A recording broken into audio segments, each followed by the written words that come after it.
नमस्कार, मैं हूं अंजना कश्यप और ब्लैक एंड व्हाइट में आपका बहुत बहुत स्वागत है। आज सबसे पहले आपको बताएंगे कि क्या भारत में हर्षद मेहता से भी बड़ा स्कैम हो चुका है। क्या कोई कॉर्पोरेट घपला 15 लाख करोड़ रुपए का हो सकता है। ये वो रकम है जो पाकिस्तान की आधी जीडीपी, भारत के 2 साल के रक्षा बजट के बराबर है। आरोप लगे हैं कि राजेश एक्सपोर्ट्स नाम की कंपनी पर सेबी के मुताबिक इस कंपनी ने पिछले 4 सालों में अपना रेवेन्यू फर्जी तरीके से बढ़ा चढ़ा कर दिखाया। सेबी ने सख्त एक्शन लिया है, लेकिन सबसे गंभीर बात यह है कि इसमें सरकारी बीमा कंपनी एलआईसी की करीब 11% हिस्सेदारी है। सोचिए, आम लोगों का पैसा एलआईसी के जरिए यहां लगा और क्या हाल हुआ। इसके बाद आपको अमेरिकी राष्ट्रपति डोनाल्ड ट्रंप के भारत को लेकर दिए गए बयान के बारे में बताएंगे। उन्होंने दावा किया कि पहले व्यापार में भारत अमेरिका का खूब फायदा उठाता था, लेकिन अब अमेरिका भारत से खूब पैसा कमा रहा है। जो लोग इस बयान को सत्य मान रहे हैं, उनसे सवाल है कि क्या किसी ने एक पल रुककर पूछा कि इस दावे का आधार क्या है? क्या किसी ने व्यापार के असली आंकड़े निकाले? क्या किसी ने यह जांचने की कोशिश की कि वास्तविक स्थिति क्या है? लेकिन जांचने की जरूरत ही क्या है, क्योंकि ऐसे बयान ही तो सरकार पर सियासी हमले के काम आते हैं। इसमें तथ्य सबसे पहले बलि चढ़ जाते हैं और इसके बाद आपको बताएंगे कि क्या देश में ज्यादा पढ़ लिख जाना अब एक गुनाह है। अच्छी डिग्री हो तो बड़ी नौकरी मिलेगी या नहीं ये तो तय नहीं, लेकिन अब छोटी नौकरी मिलना भी मुश्किल है। सुप्रीम कोर्ट के एक ताजा फैसले में कहा गया है कि छोटी नौकरियों पर बड़ी डिग्री वाले कब्जा नहीं कर सकते और कम पढ़े लिखे लोगों का हक नहीं छीन सकते। लेकिन इसमें एक दूसरी बड़ी बात यह भी है कि दरअसल जिस शख्स के मामले में इस पूरे केस की सुनवाई हुई है, उसने अपनी पढ़ाई के बारे में अपने ऑफिस में गलत जानकारी दी थी और किसी भी नौकरी के लिए अगर आप गलत जानकारी देंगे तो वो गैर कानूनी ही माना जाएगा। लेकिन वहीं दूसरी तरफ बड़ा मुद्दा यह है कि ज्यादा पढ़े लिखे हैं तो छोटी नौकरी के काबिल नहीं, बड़ी नौकरियों का पता नहीं। इस देश में डिग्री बांटने वाली यूनिवर्सिटीज तो हैं, लेकिन उन डिग्रियों को सम्मान देने वाले दफ्तर कहां हैं? और आखिर में आपको बताएंगे कि भारत इस नई अग्नि परीक्षा से कैसे बाहर निकलेगा। देश के अलग अलग हिस्सों में बार बार आग लग रही है और हमारा सिस्टम इसके सामने नाकाम साबित होगा। आज सबसे पहले हम एक बड़ा सवाल ये पूछेंगे कि आखिर भारतीय राजनीति में सब कुछ जायज क्यों माना जाता है और ऐसा क्यों है कि जैसे ही कोई मुद्दा सरकार को घेरने का अवसर देता है, वैसे ही तथ्य पीछे हो जाते हैं, राष्ट्रहित पीछे चले जाते हैं या धकेल दिए जाते हैं। और सबसे हैरानी की बात यह है कि इस पर किसी को कोई असहजता भी नहीं होती। किसी को यह चिंता नहीं होती कि राजनीतिक लाभ के लिए देश की छवि, देश की प्रतिष्ठा, देश के तथ्य दांव पर लगाए जा रहे हैं। आज राष्ट्रपति ट्रंप ने भारत को लेकर एक बयान दिया और ये कहा कि पहले व्यापार के मामले में भारत अमेरिका का खूब फायदा उठाता था, लेकिन अब अमेरिका भारत से खूब पैसा कमा रहा है। इस बयान को भारत की राजनीति में ब्रह्म वाक्य मान लिया गया और इसे ऐसे पेश किया गया जैसे राष्ट्रपति ट्रंप जो कह रहे हैं वही अंतिम सत्य है और भारत ने अमेरिका के सामने पूरी तरह से सरेंडर कर दिया है। लेकिन आज हम ये सवाल पूछते हैं कि क्या किसी ने रुककर पूछा कि इस दावे का आधार क्या है? क्या किसी ने व्यापार के असली आंकड़े निकाले? क्या किसी ने यह जांचने की कोशिश की कि वास्तविक स्थिति क्या है? और क्या किसी ने यह देखा कि अमेरिका और भारत के बीच व्यापार संतुलन आखिर कहता क्या है? या किसी ने यह समझने की कोशिश की कि डोनाल्ड ट्रंप अपनी निजी राजनीति को साधने के लिए भारत के खिलाफ बोल रहे हैं? ऐसा कुछ नहीं हुआ और इसीलिए नहीं हुआ क्योंकि इस बयान की सच्चाई से ज्यादा महत्वपूर्ण यह था कि इससे रणनीतिक और राजनीतिक हमला किया जा सके। हमारे देश में जब राजनीति का मौका दिखाई देता है तो अक्सर तथ्य सबसे पहले बलि चढ़ जाते हैं। विडंबना देखिए, आज के दौर में हर तरफ फैक्ट चेक की बातें होती हैं। कई तथाकथित फैक्ट चेकर इसकी सोशल मीडिया पर दुकान सजाते हैं, लेकिन हकीकत में कई बार यही लोग राजनीतिक रूप से सुविधाजनक बयानों को बिना किसी सवाल के स्वीकार कर लेते हैं और इसीलिए कर लेते हैं क्योंकि यहां ऐसे बयान उनके एजेंडे को सूट करते हैं। राष्ट्रपति ट्रंप का यह बयान आज उनको बड़ा मजेदार लग रहा है। आज यही हुआ है। आप पहले इस बयान को सुनिए, फिर इसके बाद हम आपको बताएंगे कि इसमें कितनी हकीकत है और कितना फसाना। सुनिए। Look, India for years has, and I don't blame them, I blame us because we had stupid people here. India for years really took advantage of the United States. You know, they charged us tremendous tariffs, and they paid nothing. They wouldn't let Harley, as an example, in the past, they wouldn't let Harley Davidson sell its motor. They would charge 200% tariff. So Harley Davidson was precluded. They ended up going to India and building their own plants, which is unfortunate that that happened, but it happens. It was before me. But they charged tremendous amounts of tariffs to our company, and we didn't charge them anything. You know, they sold motorbikes here too. You know, we charged them nothing. And now it's the exact reverse. And we're making a lot of money with India, but we'll get to a deal, because I like your Prime Minister a lot. He's a good friend of mine. Get along great, and we're going to make a deal. We have a very good relationship. इस बयान को सुनने के बाद कोई भी व्यक्ति यही सोचेगा कि क्या वाकई में अमेरिका भारत का फायदा उठा रहा है और इसमें आखिर कितनी सच्चाई है। तो आज आंकड़ों से इसे समझने की कोशिश करते हैं। राष्ट्रपति ट्रंप ने यही कहते हुए भारत पर रेसिप्रोकल टैरिफ लगाया था ना, कि हम अमेरिका के साथ बराबरी का व्यापार नहीं करते। अमेरिका तो हम पर काफी कम टैरिफ लगाता है, लेकिन हम अमेरिका के सामानों पर बहुत ज्यादा टैरिफ लगाते हैं, जिससे भारत को फायदा होता है। अब आंकड़े बताते हैं कि यह फायदा होता भी था। साल 2024-25 में भारत ने अमेरिका को 7,33,000 करोड़ रुपए का निर्यात किया, जबकि इसी दौरान अमेरिका ने हमें 3,86,000 करोड़ रुपए का ही निर्यात किया। और इससे अमेरिका के साथ भारत का जो व्यापार मुनाफा है वो 3,47,000 करोड़ रुपए का था। तो इतना हम फायदे में रहते थे। और इन्हीं आंकड़ों के आधार पर राष्ट्रपति ट्रंप कह रहे हैं कि पहले कम टैरिफ के कारण भारत अमेरिका का बहुत फायदा उठाता था, लेकिन इसके बाद वो कहते हैं कि अब ये स्थिति बदल गई है और अब अमेरिका भारत से खूब पैसा कमा रहा है। इस बयान से ऐसा लगता है कि टैरिफ लगने के बाद भारत का ट्रेड सरप्लस खत्म हो गया। ये नंबर याद रखिएगा, 3,47,00,000 रुपए। यही है ना हमारा मुनाफा जो 24-25 में था। और ऐसा लग रहा है जैसे अब हम अमेरिका हमसे व्यापार मुनाफा कमा रहा है, हम नहीं कमा रहे, जबकि ये बात सरासर गलत है। टैरिफ लगने के बाद साल 2025-26 में भारत और अमेरिका के बीच 12,43,000 करोड़ रुपए का व्यापार हुआ। यह व्यापार पिछले साल से 1,24,000 करोड़ रुपए ज्यादा है और इसमें भी भारत ने अमेरिका को 7,70,000 करोड़ रुपए का निर्यात किया है, जबकि अमेरिका ने हमें 4,73,000 करोड़ रुपए का निर्यात किया है।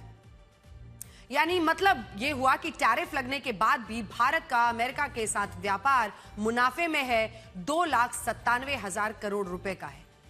और अब भी अगर हम देखें तो हम ट्रेड सरप्लस में है। पिछली बार से कमी जरूर आई है, पहले से लगभग 1.25 करोड़ की, लेकिन आज भी भारत फायदा उठा रहा है।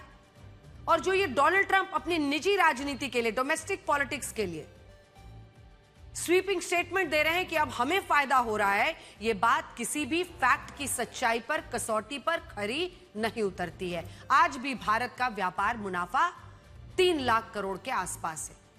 यह बात सही है कि अमेरिका का निर्यात पिछले साल से 87,000 करोड़ रुपए बढ़ा है और हमारा व्यापार मुनाफा 50,000 करोड़ रुपए कम हुआ है, लेकिन इसका मतलब यह नहीं कि अमेरिका फायदे में है।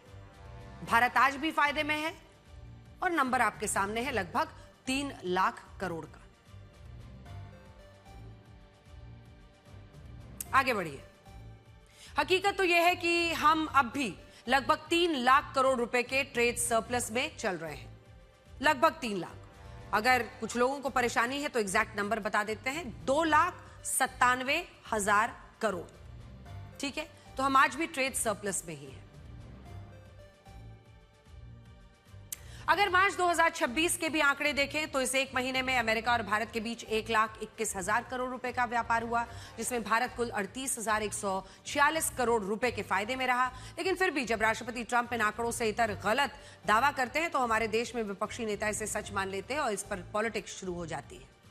हम कहते हैं कि आप करिए राजनीति, सरकार पर सवाल उठाइए, लेकिन सवाल है कि राष्ट्रपति ट्रंप जब भारत को नीचा दिखाने की कोशिश करते हैं अपनी राजनीति को, डोमेस्टिक पॉलिटिक्स को साधने के लिए, तो हम सबको एक आवाज में उनके खिलाफ बोलना चाहिए। राष्ट्रपति ट्रंप गलत दावा करके हमारे देश की छवि ऐसे पेश कर रहे हैं जैसे अमेरिका हमारा फायदा उठा रहा हो। लेकिन आज भी हम 3 लाख करोड़ के सरप्लस में चल रहे हैं। राष्ट्रपति ट्रंप कहते हैं कि टैरिफ लगने से अमेरिका भारत से खूब पैसा कमा रहा है, लेकिन यहां भी उनका दावा गलत है। न्यूयॉर्क का फेडरल रिजर्व बैंक कहता है कि राष्ट्रपति ट्रंप के फैसलों से अमेरिका का औसत टैरिफ 2.6% से 13% हुआ, लेकिन इस टैरिफ का बोझ दुनिया के दूसरे देशों पर नहीं पड़ा। टैरिफ का 90% भुगतान अमेरिका के लोगों ने ही किया, जबकि 10% भुगतान कंपनियों ने किया। यानी अगर भारत पर सबसे ज्यादा टैरिफ लागू भी हुआ, तब भी इस टैरिफ को हमने और हमारी कंपनियों ने भरा ही नहीं। इसे तो अमेरिका के लोगों ने भरा, लेकिन फिर भी राष्ट्रपति ट्रंप कहते हैं कि वो भारत से खूब पैसा कमा रहे हैं। हमारे देश के विपक्षी नेता इसे सच मान लेते हैं। अगर अमेरिका की इस रिपोर्ट पर यकीन ना हो तो जर्मनी के कियल इंस्टीट्यूट के आंकड़े देखिए, जो ये कहता है कि टैरिफ का 96% बोझ अमेरिका के लोगों ने उठाया, सिर्फ 4% बोझ कंपनीज ने उठाया। हमारा सोर्स है कियल। इसके अलावा भारत और अमेरिका के बीच ऐसा कोई बहुत बड़ा समझौता नहीं हुआ जिसके आधार पर यह कहा जाए कि अमेरिका भारत का फायदा उठा रहा है। 31 अक्टूबर 2025 को भारत और अमेरिका के बीच जो रक्षा समझौता हुआ वो इंफॉर्मेशन शेयरिंग टेक्नोलॉजी के साझा इस्तेमाल को लेकर था। उसी का वीडियो हम आपको दिखा रहे हैं। 19 मई 2026 को भी एक करार हुआ जिसमें यह तय हुआ कि अमेरिका भारत को अपाचे हेलीकॉप्टर्स के लिए जरूरी सेवा, जरूरी उपकरण देगा, लेकिन यह भी कोई ऐसा समझौता नहीं था जिससे अमेरिका ने हमारा फायदा उठा लिया। अगर हमने अमेरिका से अपाचे हेलीकॉप्टर्स खरीदे हैं तो उनकी मेंटेनेंस के लिए ऐसे समझौते हमें करने ही होंगे। लेकिन राष्ट्रपति ट्रंप हर बार की तरह ऐसे दावे बढ़ा चढ़ाकर पेश करते हैं। हमारे देश में इस पर राजनीति होती है। राष्ट्रपति ट्रंप ने फ्रांस के राष्ट्रपति इमैनुअल मैक्रों को लेकर यह दावा किया था कि वो अमेरिका से टैरिफ से डरे हुए हैं, अमेरिका के टैरिफ से, और ऐसा दावा था कि जिस पर फ्रांस के विपक्षी दल राजनीति कर सकते थे और ये भी कह सकते थे कि उनके राष्ट्रपति अमेरिका के टैरिफ से डर गए हैं, उनके दबाव में हैं। लेकिन फ्रांस में ऐसा कुछ हुआ नहीं और वहां के विपक्षी दलों ने राष्ट्रपति ट्रंप पर ही सवाल उठाया और उनके देश के लिए ऐसी टिप्पणी आखिर वो कैसे कर सकते हैं, ये जमकर उन्होंने बात रखी। कनाडा को लेकर भी राष्ट्रपति ट्रंप ने यह दावा किया था कि वहां के प्रधानमंत्री मार्क कार्नी उनके टैरिफ से आशंकित हैं और अब तक कनाडा अमेरिका का फायदा उठाता था, लेकिन अब अमेरिका कनाडा का फायदा उठाएगा। लेकिन सोचिए, कनाडा में भी इस पर पॉलिटिक्स नहीं हुई। सारा देश एक साथ मिलकर कनाडा के विपक्षी दलों ने राष्ट्रपति ट्रंप के बयानों पर खूब सवाल किए। यही चीज जर्मनी के मामले में हुई, स्पेन के मामले में, नेटो के मामले में, यूरोपियन यूनियन के मामले, यहां तक कि चाइना के मामले में राष्ट्रपति ट्रंप ने जो दावे किए उन्हें गंभीरता से नहीं लिया गया और अमेरिका के मीडिया ने खुद कई बार इन बयानों का फैक्ट चेक किया। लेकिन हमारे देश में इसको लेकर खूब पॉलिटिक्स हो रही है और डोनाल्ड ट्रंप के दावे को आज खूब महिमा मंडन किया जा रहा है।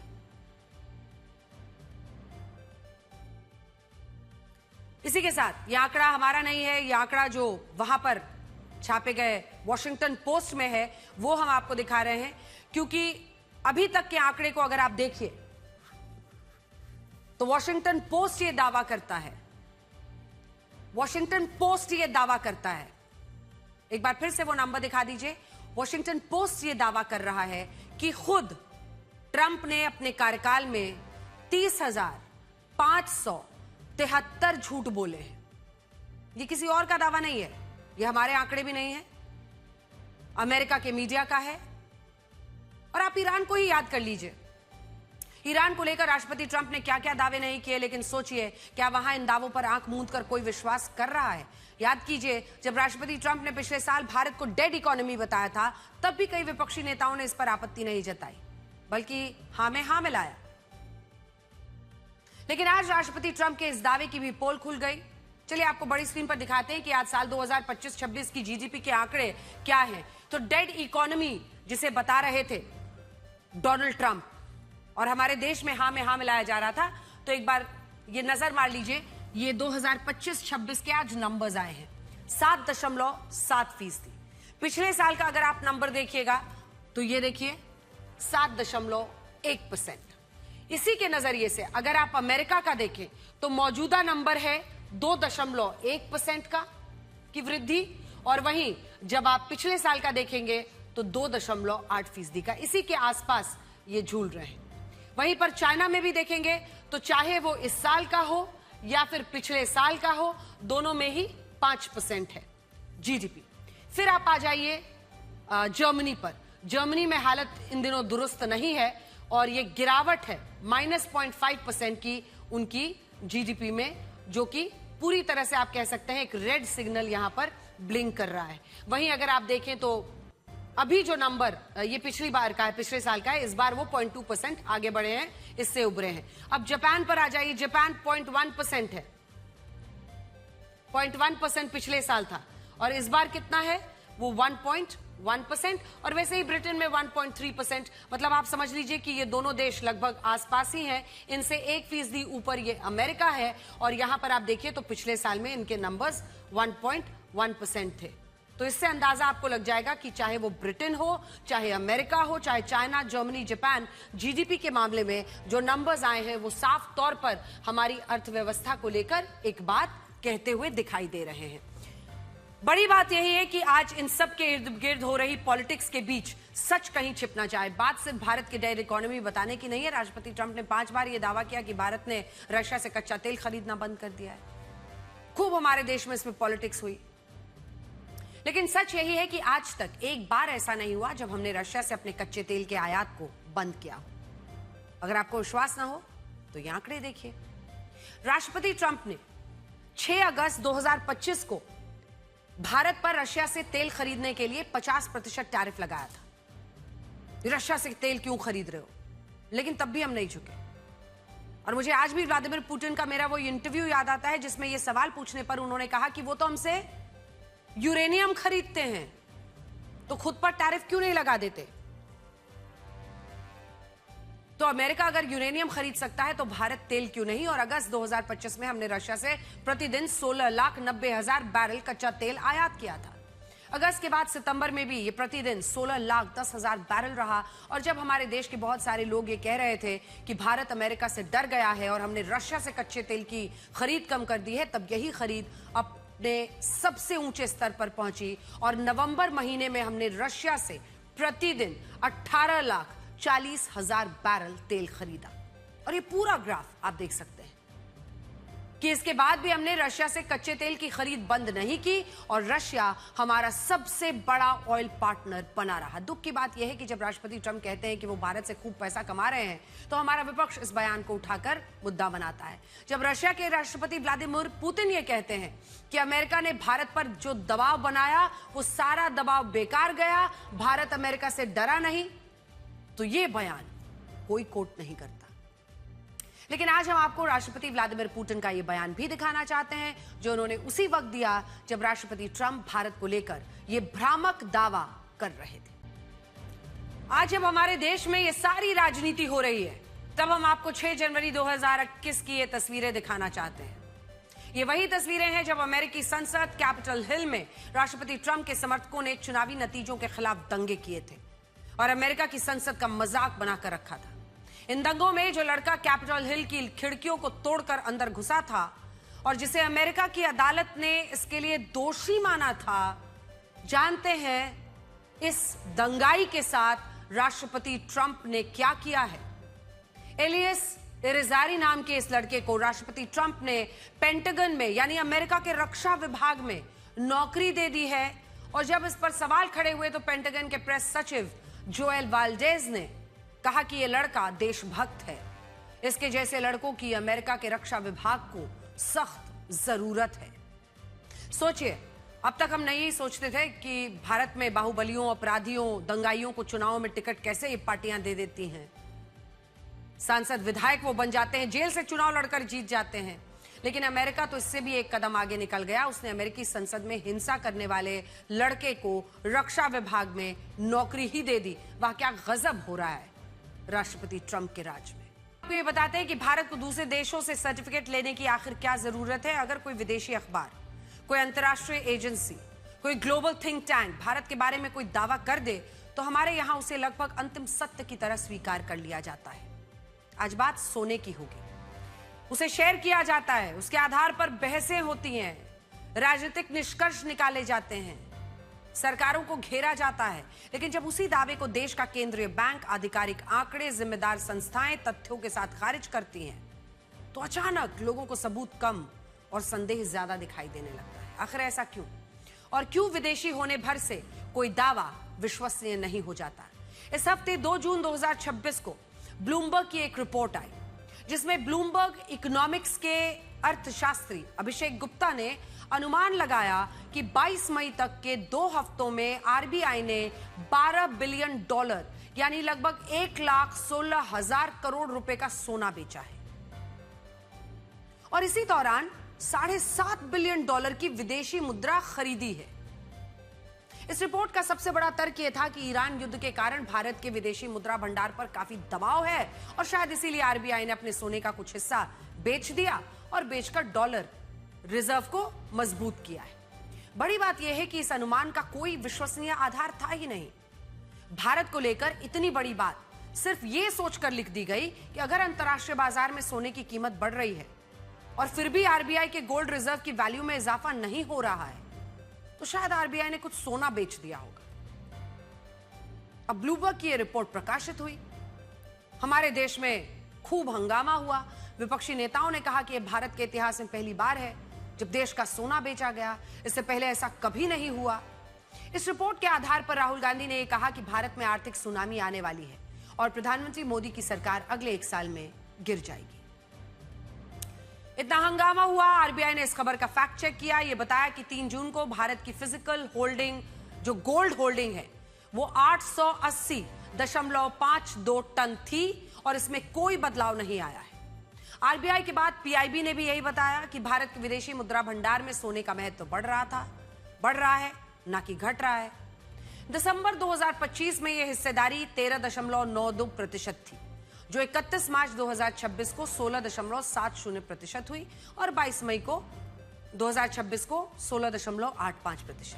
जानते हैं, इस फैक्ट चेक के बाद ब्लूमबर्ग ने अपनी गलती मानी, अपनी रिपोर्ट को हर प्लेटफॉर्म से डिलीट किया। जब तक ब्लूमबर्ग ने खुद माफी नहीं मांगी थी और खुद रिट्रैक्ट नहीं किया अपनी इस खबर को, तब तक कोई भी इसे मानने को तैयार नहीं था। अब ब्लूमबर्ग ने यह भी कहा कि उसकी पुरानी रिपोर्ट गलत थी, इनएक्यूरेट शब्द उन्होंने लिखा है और वो इसके लिए खेद प्रकट करता है। लेकिन सोचने वाली बात यह है कि ब्लूमबर्ग ने तो इस रिपोर्ट को डिलीट कर दिया, लेकिन हमारे देश के जिन लोगों ने, जिन नेताओं ने, जिन यूट्यूबर्स ने इस रिपोर्ट पर आधारित बड़े बड़े एक्सप्लेनर्स बना दिए, इस पर पोस्ट लिखे, उन्होंने अब तक इसे डिलीट नहीं किया है।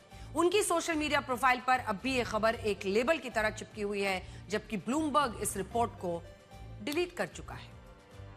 और इसीलिए सवाल यह है कि अगर फेक न्यूज फैलाकर ब्लूमबर्ग उस खबर को हटा सकता है, उस पर खेद प्रकट कर सकता है, तो इस रिपोर्ट पर लंबे चौड़े पोस्ट लिखने वाले जो अलग अलग लोग हैं वो ऐसा क्यों नहीं कर सकते?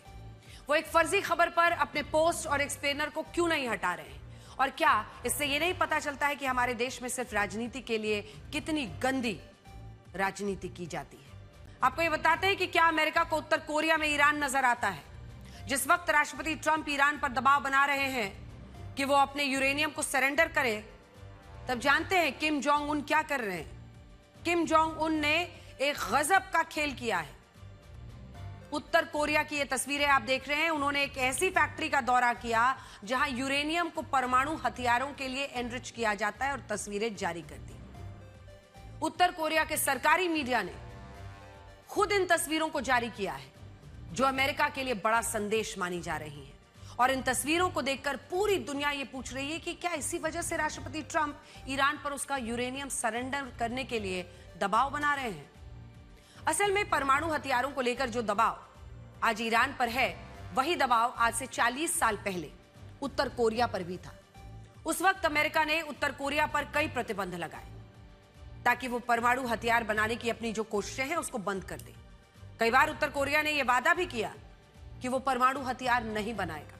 उस वक्त अमेरिका ने उत्तर कोरिया पर निगरानी रखी, लेकिन ईरान की तरह उसे अपना यूरेनियम सरेंडर करने के लिए मजबूर नहीं किया। और इसी बात का फायदा उठाकर गोपनीय तरीके से उत्तर कोरिया ने साल 2006 में अपना पहला परमाणु हथियार बना लिया। और यह वो क्षण है जिसके कारण आज अमेरिका ईरान के मामले में कोई लापरवाही नहीं करना चाहता है।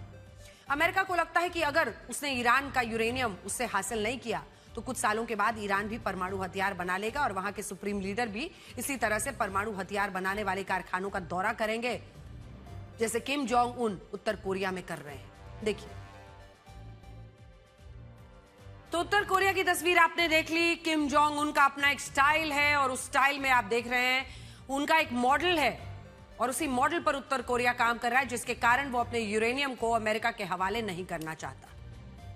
ये तस्वीरें करीब साल भर पहले की हैं, जब इजराइल और अमेरिका के हमलों में ईरान के परमाणु ठिकानों को निशाना बनाया गया था। यह अमेरिका का दावा था। उस वक्त अंतर्राष्ट्रीय संस्थानों ने यही कहा था कि ईरान का यूरेनियम अमेरिकी हमलों के कारण जमीन के नीचे दब गया है और यह अब भी सुरक्षित है। लेकिन आज संयुक्त राष्ट्र की एक नई रिपोर्ट आई है जो यह बताती है कि ईरान का यही यूरेनियम अब गायब हो चुका है।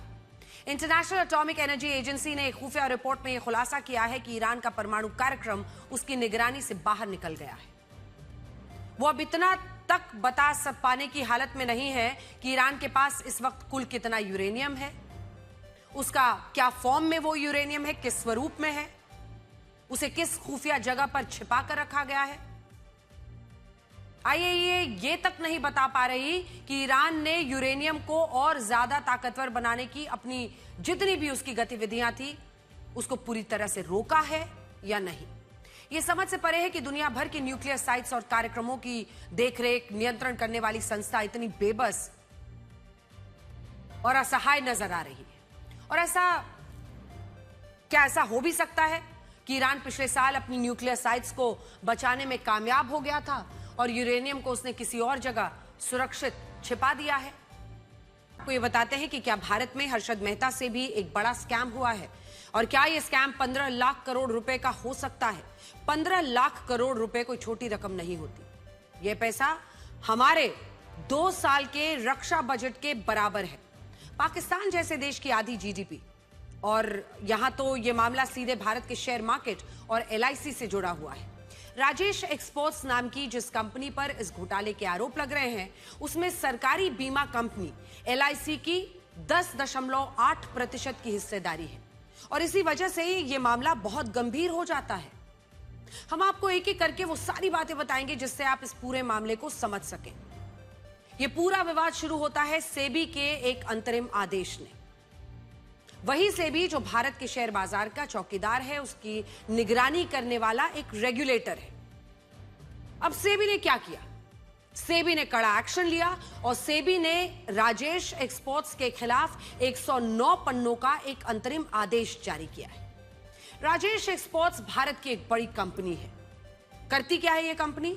सोने की रिफाइनिंग और गोल्ड ज्वेलरी के एक्सपोर्ट्स का यह काम करती है। सेबी ने आरोप लगाया कि इस कंपनी ने अपने रेवेन्यू और सेल्स के आंकड़ों में बहुत बड़ी गड़बड़ी की है। अब यह गड़बड़ी इसलिए चिंताजनक थी क्योंकि रेवेन्यू में हेरफेर कुछ पैसों का नहीं हुआ। आरोप है कि इस कंपनी ने वित्त वर्ष 2021 से 2025 के बीच पूरे 15 लाख करोड़ रुपए का कारोबार दिखाया, जो वास्तविकता से कहीं ज्यादा था। आसान भाषा में कहें तो ये कंपनी कह रही थी कि उसने इन 4 सालों में 15 लाख करोड़ रुपए का कारोबार किया, जबकि सेबी का कहना है कि इतना कारोबार इस कंपनी ने कभी किया ही नहीं है।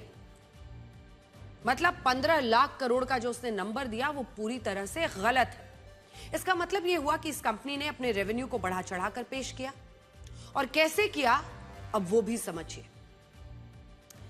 दरअसल ये कंपनी कहती थी कि उसका सबसे बड़ा रेवेन्यू स्विट्जरलैंड की एक गोल्ड रिफाइनरी से आता है, सबसे ज्यादा रेवेन्यू। नाम है वालकैम्बी।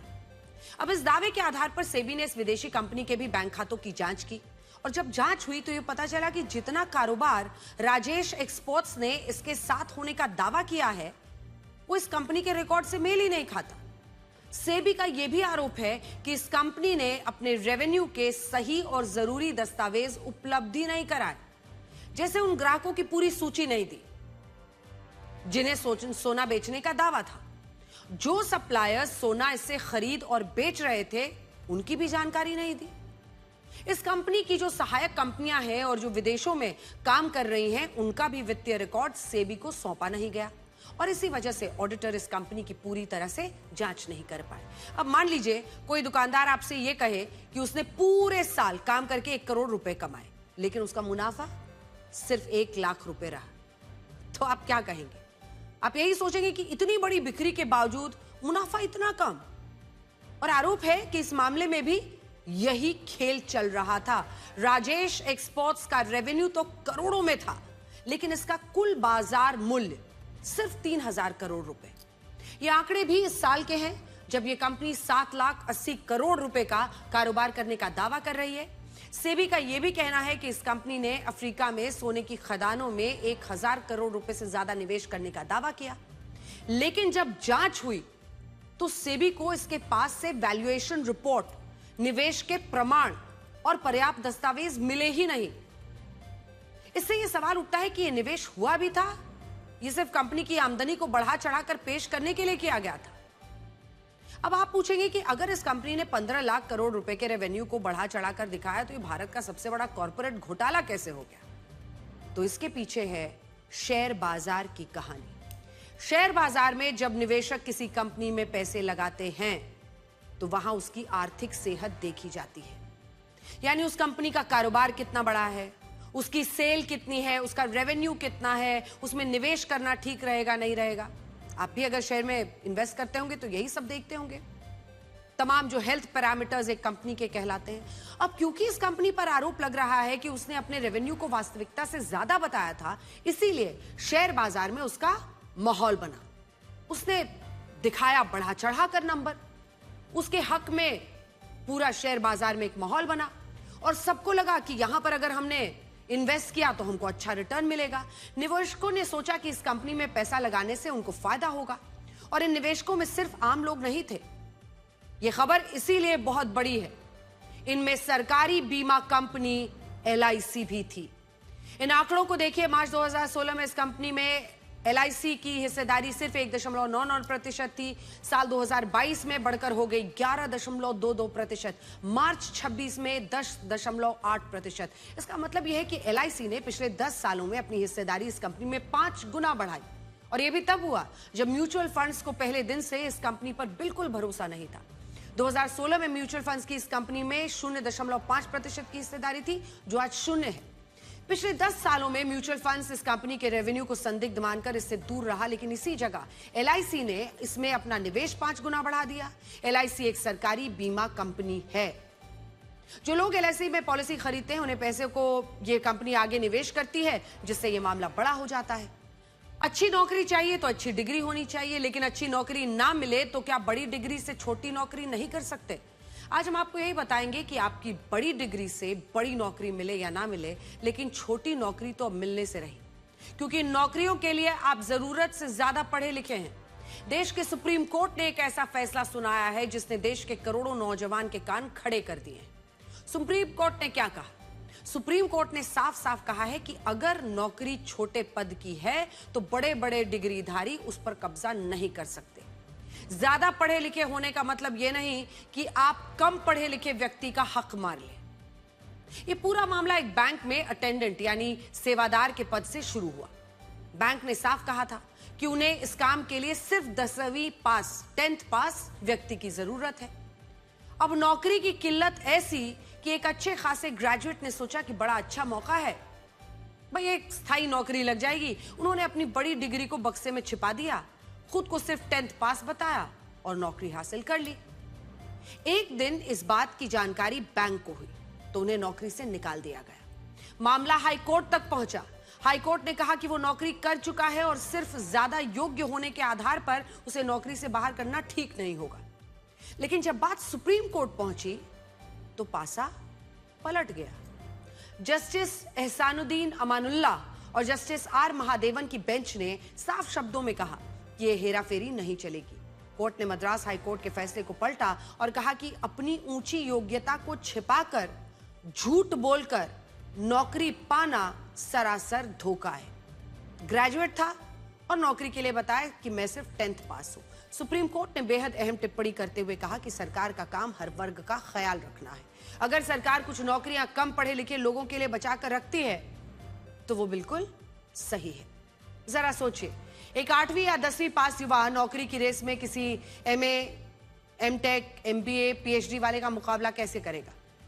बड़ी डिग्रियां जो है उनके पास तो अपना फर्राटेदार अंग्रेजी किताबी ज्ञान से उसे चंद मिनटों में रेस से बाहर कर देंगे। फिर वो गरीब और कम पढ़ा लिखा आदमी कहां जाएगा? क्या उसे जीने और कमाने का हक नहीं है? ये समस्या सिर्फ इस बैंक कर्मचारी की नहीं है। आज देश में हालात ये हैं कि जब चपरासी जैसे पदों पर कुछ 100 भर्तियां निकलती हैं, लाखों की संख्या में बीए, एमए, बीटेक, एलएलबी भी युवा लाइन में खड़े हो जाते हैं। इसे एक उदाहरण से समझिए। साल 2015 में लखनऊ सचिवालय में 368 चपरासियों की जगह निकली। इसकी योग्यता रखी गई थी आवेदन में कि 5वीं पास हो और साइकिल चलाना जरूर आता हो। इसमें लिखित परीक्षा की जगह इंटरव्यू होना था। आप कल्पना नहीं कर सकते कि इसमें कितने आवेदन आए। चपरासी के 368 पदों के लिए 23,24,887 लोगों ने आवेदन किया, जिसमें 10वीं 12वीं पास छोड़िए, PhD, MBA, BTech, BSc, MSc holders शामिल थे। इसे देखकर तत्कालीन सरकार के हाथ पांव फूल गए। अगर हर दिन 2200 लोगों के इंटरव्यू भी किए जाते तो इंटरव्यू में ही 3 साल लग जाते।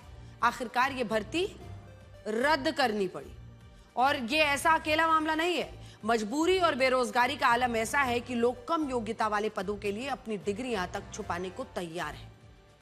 लेकिन अब सुप्रीम कोर्ट ने एक लक्ष्मण रेखा खींच दी है। पब्लिक एम्प्लॉयमेंट सिर्फ और सिर्फ तय नियमों के तहत ही मिलेगा। ज्यादा योग्यता का मतलब यह कतई नहीं कि आप कम योग्यता वाले का हक छीन लें। लेकिन इस सिक्के का एक दूसरा पहलू यह भी है जो हमें सोचने के लिए मजबूर करता है। देश में डिग्री तो ऊंची से ऊंची मिल रही है, लेकिन उस लायक काम नहीं मिल रहा है। और तभी शायद ऐसी बड़ी डिग्री वाला शख्स भी छोटी नौकरी करने के लिए आज तैयार है। हमारे देश में हर साल 1 करोड़ से ज्यादा नए ग्रेजुएट्स कॉलेज की दहलीज पर पार करके बाहर निकलते हैं। 20 से 29 साल के बेरोजगारों में 2/3 संख्या इन्हीं पढ़े लिखे नौजवानों की है। लेकिन जब बात नौकरी देने की आती है तो बेरोजगारों की नई खेप तैयार हो जाती है, क्योंकि नौकरियों की मांग समंदर जैसी है और वैकेंसी चम्मच से नाप कर निकाली जा रही है। जब ये डिग्रियों का पहाड़ चढ़ने के बाद युवाओं को ढंग का काम नहीं मिलता तो फिर डिग्रियों से भरोसा टूट जाता है और वो अपने से कम क्षमता की नौकरी करते हैं। आज आपको कुछ चौंकाने वाले आंकड़े बताते हैं। देश में हर साल करीब 15 लाख इंजीनियर्स पास आउट होते हैं। जानते हैं कितनों को नौकरी मिलती है या फिर मिलने की उम्मीद होती है? 10%। इससे आप कल्पना कर सकते हैं बाकी की 90% के लिए क्या चुनौती है। मजबूरी में आज देश का इंजीनियर कैब चलाने, कॉल सेंटर्स, अलग अलग जगहों पर काम करने को मजबूर है। बड़ी यूनिवर्सिटी से लिटरेचर की पढ़ाई करने वाले होनहार छात्र सिर्फ अगर आप देखें पेट पालने के लिए 10,500 शब्दों का जो एसईओ कंटेंट है वो लिख रहे हैं। जिन उंगलियों को देश का भविष्य लिखना था वो कीबोर्ड पर चंद रुपयों के लिए कीवर्ड सेट कर रही है। और हद तो तब हो जाती है जब 5वीं 5 की चपरासी की नौकरी के लिए एक पद पर हजारों graduates, post graduates, PhDs line लगाकर खड़े हो जाते हैं। सबसे बड़ा क्रूर मजाक तो यही है कि एक युवा पूरी तरह वाकिफ है कि उसे चपरासी या अटेंडेंट की नौकरी में कितनी सैलरी मिलेगी, उसे क्या काम करना होगा। सब कुछ जानते हुए वो अपनी मर्जी से काम करने को तैयार है। व्यवस्था उसे सिर्फ इसलिए नो कह देती है क्योंकि उसके पास डिग्री बड़ी है। अदालत का यह फैसला अपनी जगह कानूनी रूप से सही है, क्योंकि हक किसी का नहीं मारा जा सकता और ना ही कोई नौकरी लेने समय सही बात को छिपा सकता है। सही जानकारी देना अनिवार्य है और ये इल्लीगल है अगर उसने गलत जानकारी दी। लेकिन इससे हमारी पूरी जो शिक्षा व्यवस्था है, रोजगार के खोखलेपन की पोल जरूर खुल रही है। बड़ा सवाल यह है कि हमारे देश में डिग्रियां बांटने वाली यूनिवर्सिटीज तो खुल गई, लेकिन उन डिग्रियों को सम्मान देने वाले दफ्तर कहां हैं? आपको ये बताते हैं कि जम्मू कश्मीर में हमारा देश सिर्फ आतंकवाद से नहीं लड़ रहा है, बल्कि हम नार्को टेररिज्म से भी लड़ रहे हैं, जिस पर अब तक का सबसे बड़ा प्रहार हुआ है। जम्मू कश्मीर के उपराज्यपाल मनोज सिन्हा खुद कमान संभालकर घाटी को नशा मुक्त बनाने के मिशन पर निकले हैं और सिर्फ 55 दिनों के भीतर घाटी में ड्रग माफिया की कमर टूट चुकी है। जम्मू कश्मीर में बदलाव की बयार अब एक नए और निर्णायक रूप में बह रही है और ड्रग माफिया के खिलाफ इतिहास का सबसे बड़ा ऑपरेशन क्लीन चल रहा है। और इस मिशन की फ्रंटलाइन पर खुद खड़े हैं उपराज्यपाल मनोज सिन्हा। उन्होंने खुद घाटी के सबसे संवेदनशील इलाकों बांदीपुरा, अनंतनाग, बडगांव और कुलगांव समेत जम्मू कश्मीर के 20 से 17 जिलों में खुद ड्रग्स मुक्त जम्मू कश्मीर पदयात्रा का नेतृत्व किया। और कश्मीर का कोना कोना मथने के बाद अब इस मुहिम का रुख जम्मू डिवीजन की तरफ हो गया है।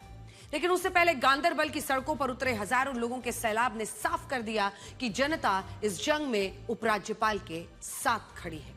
आंकड़ों की गवाही देखिए कि नशे के खिलाफ यह एक्शन कितना बेरहम है। महज 55 दिनों के भीतर पुलिस ने 1036 एफआईआर दर्ज की, 1128 कुख्यात ड्रग तस्करों को सलाखों के पीछे धकेल दिया। 344 किलो ड्रग्स बरामद की गई, जिसमें 120 करोड़ रुपए की कीमत की 13 किलो अफीम शामिल है। इसके अलावा 24,000 से ज्यादा नशे के टैबलेट और कैप्सूल्स जब्त किए गए। प्रहार सिर्फ गिरफ्तारी के रूप में नहीं हो रहा, बल्कि ड्रग माफिया की फाइनेंशियल ऑक्सीजन यानी उनकी काली कमाई पर भी हो रहा है। 63 बड़े तस्करों पर पब्लिक सेफ्टी एक्ट लगाया गया।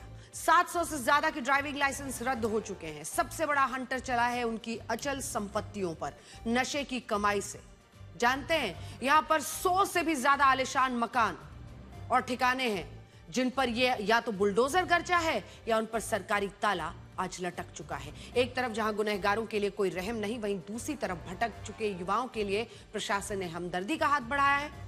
हर जिले में एडवांस रिहैब सेंटर्स खोले गए हैं, जहां मुफ्त इलाज के साथ साथ युवाओं को स्किल ट्रेनिंग, उनको रोजगार देकर मुख्य धारा में आज लौटाया जा रहा है। कश्मीर की वादियों में यह सिर्फ एक प्रशासनिक हंटर नहीं है, बल्कि नार्को टेररिज्म के खिलाफ एक जन आंदोलन है। गांदरबल का यह सैलाब गवाह है कि कश्मीर का युवा अब पाकिस्तान के पाले में हुए ड्रग माफिया, जो उसका पाकिस्तान का पाला हुआ ड्रग माफिया है, उसके आगे झुकने को तैयार नहीं है। उपराज्यपाल मनोज सिन्हा ने साफ कर दिया है कि यह लड़ाई अब रुकने वाली नहीं है। जम्मू कश्मीर के युवाओं को नशे की लत में धकेलने वाले आकाओं को सीधा संदेश है, या तो सुधर जाओ या मिट जाओ। अब नशे का यह काला साम्राज्य आखिरी दिन गिन रहा है।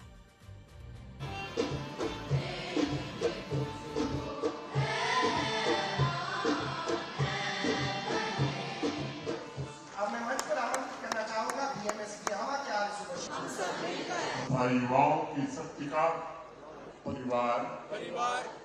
गांदरबल में कश्मीर का जो चैप्टर है नशा मुक्त भारत, उसकी आज आखिरी पदयात्रा लेफ्टिनेंट गवर्नर खुद इसको आज फिर से लीड कर रहे हैं। मैसिव जन अभियान, सब लोग इससे जुड़ रहे हैं। कहीं ना कहीं इसकी कमी थी। कैसा फील आज आप कर रहे हैं कि इतने सारे लोग आपके साथ हैं, जिस डिस्ट्रिक्ट आप जा रहे हैं, और एक वेव सी जो है फैल चुकी है।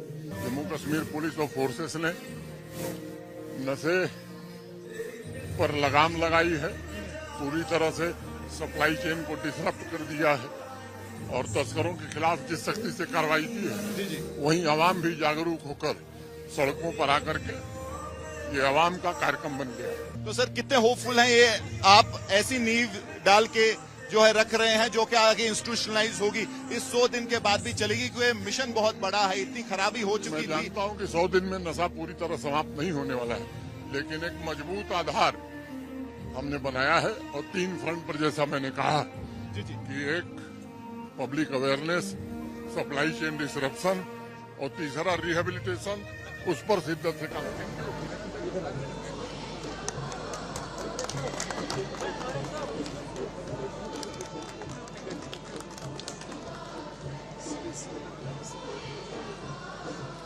मैं सब जो भी मेरे ब्रदर्स एंड सिस्टर्स हैं उनसे ये कहना चाहूंगी कि आपसे जितना हो सके उतना आप ड्रग से दूर रहिए। ड्रग से हमें कुछ देर तक टेंशन से राहत मिलती है, मगर ये बहुत बड़ी बीमारी है, इससे इंसान की जान जा सकती है। हमें नशे से दूर रहना चाहिए, हमें यूथ को भी नशे से दूर रखना है।